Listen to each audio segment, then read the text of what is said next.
Salut à tous. Aujourd'hui parlons d'un sujet crucial. Comment sont apparues les croyances polythéistes chez différents peuples? En réalité, les sociétés polythéistes, qu'elles soient anciennes ou actuelles, n'ont pas toujours vécu dans le polythéisme.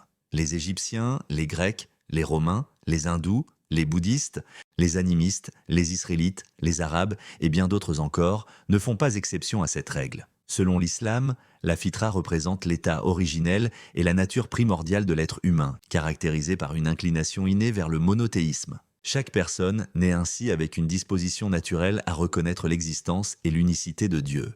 Comme l'exprime un hadith célèbre, chaque nouveau-né naît dans la fitra. Ce sont ensuite ses parents qui en font un juif, un chrétien ou un mage, Sahih al-Bukhari.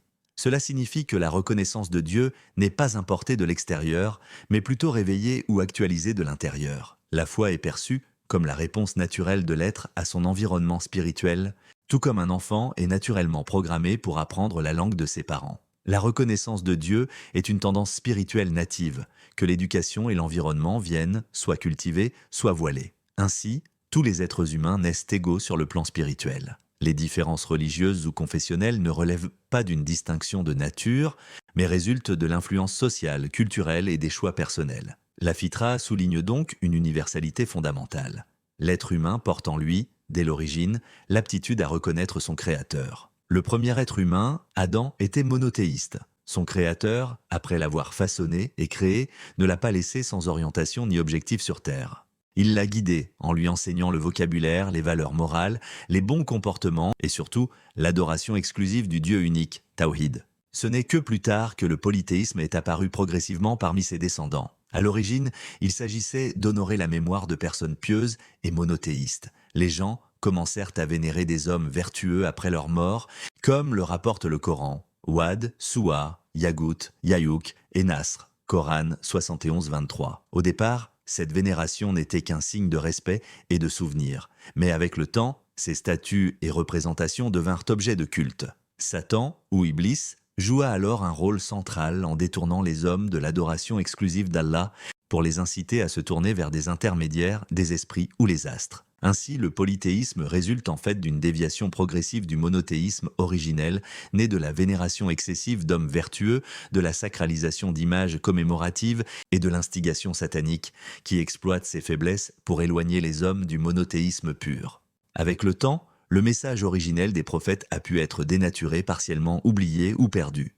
Mais à chaque époque où le polythéisme, shirk, se propageait, Allah envoyait des prophètes pour rappeler l'unicité divine, parmi eux Noé, Abraham, Moïse, Jésus et Muhammad, paix sur eux. Le Coran souligne que de nombreux prophètes ont été envoyés, dont seuls certains nous sont connus. Certes, nous avons envoyé avant toi des messagers. Nous t'en avons raconté l'histoire de certains, tandis que d'autres nous ne te l'avons pas raconté. Coran 40, 78. Et il y a des messagers dont nous t'avons raconté l'histoire auparavant et d'autres dont nous ne t'avons pas raconté l'histoire. Coran 4, 164. Il n'existe pas de communauté sur terre qui n'ait reçu à un moment donné un prophète chargé de l'avertir et de l'appeler à adorer Allah seul. Nous avons envoyé dans chaque communauté un messager pour leur dire « Adorez Allah et écartez-vous du tagout » Coran 16, 36. Le terme tagout désigne tout ce qui est adoré ou suivi en deçà d'Allah. Il n'est pas de communauté à qui un avertisseur n'ait été envoyé. Coran 35, 24. Les peuples ont néanmoins conservé certains éléments de vérité, l'idée d'un Dieu créateur, des principes moraux, des symboles, mais ils y ont mêlé des pratiques polythéistes, culte des ancêtres, divinisation des souverains, adoration des astres, etc. Leur héritage religieux est donc devenu un mélange. Des traces du monothéisme originel, par exemple la croyance en un Dieu suprême créateur. Des ajouts polythéistes accumulés au fil du temps. Quelques exemples historiques.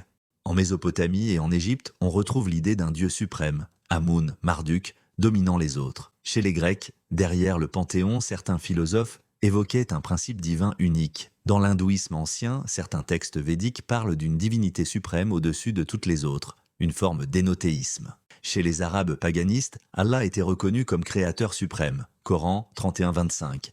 Mais il l'associait à des intermédiaires comme Allat, Al-Uzza, Manat ou Hubal. Les traces de monothéisme présentes dans les traditions polythéistes sont en réalité les vestiges altérés des messages originels apportés autrefois par les prophètes. Ces révélations antérieures, contrairement au Coran, qui est le dernier livre révélé et préservé, n'ont pas été conservées avec le temps et ne subsistent aujourd'hui que sous la forme d'échos fragmentaires et déformés. Si vous avez apprécié cette vidéo, n'hésitez pas à la partager autour de vous. N'oubliez pas de vous abonner pour plus de contenu. À très bientôt pour une nouvelle vidéo.